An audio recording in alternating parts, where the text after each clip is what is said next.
Hi friends, welcome to my channel JS corner. ఈరోజు నేను tasty sambar ఎలా చేయాలో చూపిస్తాను మీకు.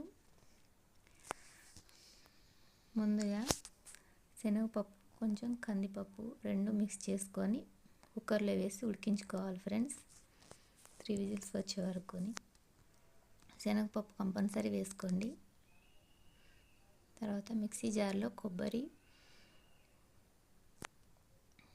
బెల్లం, సాంబార్ పౌడర్ 3 మిక్సీ జార్లో వేసుకొని మిక్సీ పట్టుకోవాలి.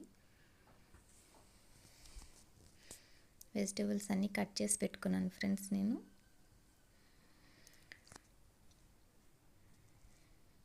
ఇప్పుడు మిక్సీ జార్లో వేసుకుని మిశ్రమాన్ని పప్పులో వేసి కలుపుకోవాలి. కొన్ని వాటర్ వేసుకొని చేసుకోవాలి. చింతపండు 2 నిమ్మకాయ సైజు అంత చింతపండుని రసం తీసుకొని వేసుకోవాలి. కొన్ని వాటర్ వేసుకొని కలిపి పక్కన పెట్టుకోవాలి.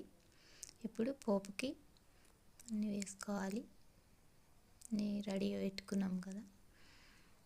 ఆనియన్స్ అన్నీ, కరివేపాకు, ఫ్రెష్ కరివేపాకు తీసుకున్నాను ఫ్రెండ్స్. నేను మా చెట్టుది లేతది తీసుకుంటే కొమ్మలతో టేస్ట్ చాలా బాగుంటుంది. గిన్నె వేడి చేసుకొని ఆయిల్ వేసుకొని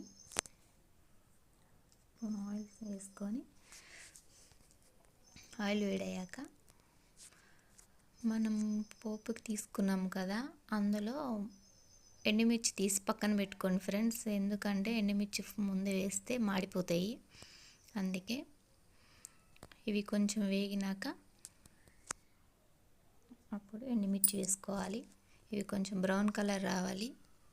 బ్రౌన్ కలర్ వచ్చేంత వరకు బాగా వేయించుకొని, తాలింపు ఎంత వేగితే అంత టేస్ట్ ఉంటుంది ఫ్రెండ్స్ సాంబార్. ఈ పోపులో మిరియాలు వేస్తే చాలా టేస్ట్ ఉంటుంది. నేను ఈ సమ్మర్ సీజన్ కాబట్టి నేను వేయలేదు. వింటర్ సీజన్లో అయితే చలికాలం కోల్డ్కి బాగా పనిచేస్తుంది. సాంబార్ టేస్ట్ కూడా చాలా బాగుంటుంది ఫ్రెండ్స్ మిరియాలు వేసుకుంటే. లాస్ట్లో ఎండుమిర్చి వేసి వేయించుకుంటున్నా. ఆనియన్స్ నాకు చిన్నుల్లిపాయలు దొరకలేదు ఫ్రెండ్స్. చిన్నుల్లిపాయలు వేసుకుంటే పిల్లలు ఇష్టంగా తింటారు. పెద్ద ఉల్లిపాయనే కట్ చేసి వేసుకున్నాను నేను పెద్ద ముక్కలకి. కరివేపాకు కొమ్మలతో వేసుకుంటేనే టేస్ట్ బాగుంటుంది. అందుకే నేను అలానే డైరెక్ట్ కొమ్మలతోనే కరివేపాకు వేస్తున్నా. ఇది కొంచెం వేయించుకున్నాక అప్పుడు కరివేపాకు కొమ్మలతోనే వేయాలి. వేసి వేయించుకోవాలి. ఇవి కొంచెం బాగా వేగినాక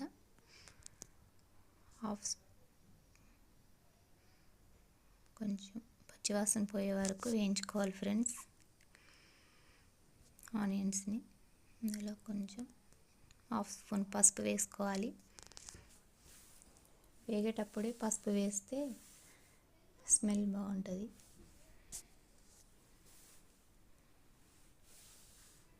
ఇవి బాగా వేగినాక వెజిటేబుల్ కట్ చేసి పెట్టుకున్న వెజిటేబుల్ సొరకాయలు, మునక్కాయలు అన్నీ వేస్తే, స్వీట్ పొటాటో, క్యారెట్ అన్నీ వేసుకొని ఫ్రెండ్స్ పిల్లలు ఇష్టంగా తింటారు. ఇవి వెజిటేబుల్స్ మనం బెండకాయ అవి కర్రీలా చేసి పెడితే తినరు వాళ్ళు. సాంబార్లో వేస్తే వాళ్ళకి నచ్చుతుంది. అందుకే మూత పెట్టి సాల్ట్ వేసుకొని మూత పెట్టి ఒక 10 మినిట్స్ మగ్గించుకోవాలి ఫ్రెండ్స్. మగ్గిన తర్వాత రెడ్ చిల్లీ పౌడర్ 1 స్పూన్ వేసుకోవాలి. ఎందుకంటే నేను సాంబార్ పౌడర్ కొంచెమే వేసాను ఫ్రెండ్స్, అందుకని స్మెల్ కోసం వేసాను కానీ ఎక్కువ వేయలేదు. స్పైసీ కోసం రెడ్ చిల్లీ పౌడర్ కొంచెమే వేసుకోవాలి. రెడ్ చిల్లీ వేసాక కొంచెం సేపు ఒక 5 మినిట్స్ మగ్గించుకోవాలి. మనం ముందుగా రెడీ చేసుకున్న మిశ్రమాన్ని ఇందులో వేసేయాలి. వేసి సాంబారు మనం కంటెన్సెన్స్ చూసుకొని వేసుకోవాలి. ఇంకొన్ని వాటర్ పడతాయి. వాటర్ వేసుకొని ఎంత మరిగించుకుంటే టేస్ట్ అంత బాగుంటుంది ఫ్రెండ్స్ సాంబారు. కనీసం ఒక 15 మినిట్స్ అయినా సరే మనం సాంబార్ని మరిగించుకోవాలి. మరిగించుకుంటే చాలా టేస్టీగా ఉంటుంది. ఇందులో నేను కొత్తిమీర కొంచెమే వేస్తాను ఫ్రెండ్స్, కరివేపాకే ఎక్కువ వేసుకుంటా, ఎందుకంటే కరివేపాకు లేదు స్మెల్, సాంబార్లో స్మెల్ చాలా బాగుంటుంది. అంతే, ఒక 15 మినిట్స్ రెడీ అయిపోయింది ఫ్రెండ్స్. సాంబార్ వేడి వేడి sambar ready. Thank you friends.